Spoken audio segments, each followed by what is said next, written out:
Hello my loves, welcome to the 11th episode of Soy Now, where today we're going to be looking at the insecurities that pop up when we're pursuing leadership. And whenever I found myself pursuing leadership, a little thought that popped in my head was, do I have what it takes to be a leader?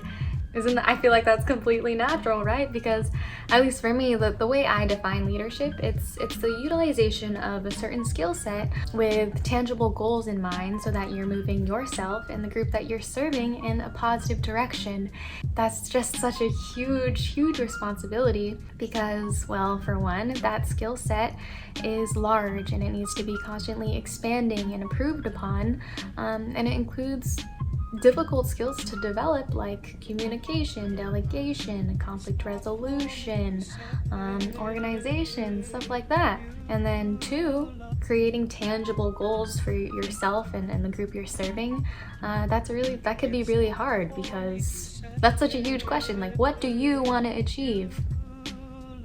3, making sure that you're moving yourself and said group in a positive direction. That could be difficult because you can't anticipate everything that you'll experience as a leader. You can only just like take a look at the workload and jump right in with every intention to do as best as you can, but what goes to say that something won't go wrong or something won't be too difficult for you to handle? So when we question ourselves and our capability of fulfilling leadership positions, like how can we not, when being a leader in any sense is just a really hard and large responsibility to take on. If being a leader is something that you're passionate about and it's what you want to do, then I say go for it. Even if you're not if you don't consider yourself super involved in APSA, that's okay. You know, we're in a virtual year and involvement can only go so deep. As long as you love APSA and its mission to unite and educate Asian Americans and Pacific Islander Americans, I say why not go for it?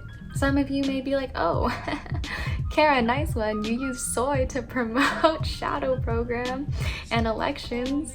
And that I did. Like, I remember the exact moment where I decided to run for e-board when I was a first year. I didn't really know anyone. All I knew was that APSA was a pan-Asian org, and it was a home away from home for people who had similar cultural and ethnic backgrounds as me. I was too scared to join it myself, but I saw the connections and the sense of belonging APSA gave to people, and I was like, I want to be a part of that. So I submitted an assistant application. Now it's appointed applications, and I haven't looked back. One moment where I was just like overcome by passion and a weird surge of confidence, and I was like, yeah, I have nothing to lose, so I'm gonna submit an application and I'm gonna interview, and I'll let the fates decide whether or not I'm ready to be a leader.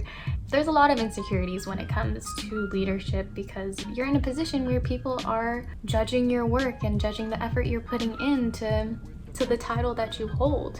And you know, there's always going to be a little small internal voice or maybe sucky external voices telling you that you're not fit or you're not good enough, but only you decide whether or not you're good enough, and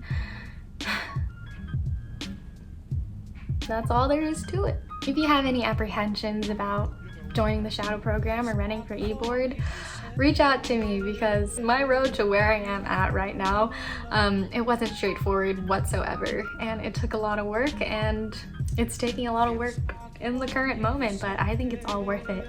So why don't you try figuring out if it's worth it too, if you want to.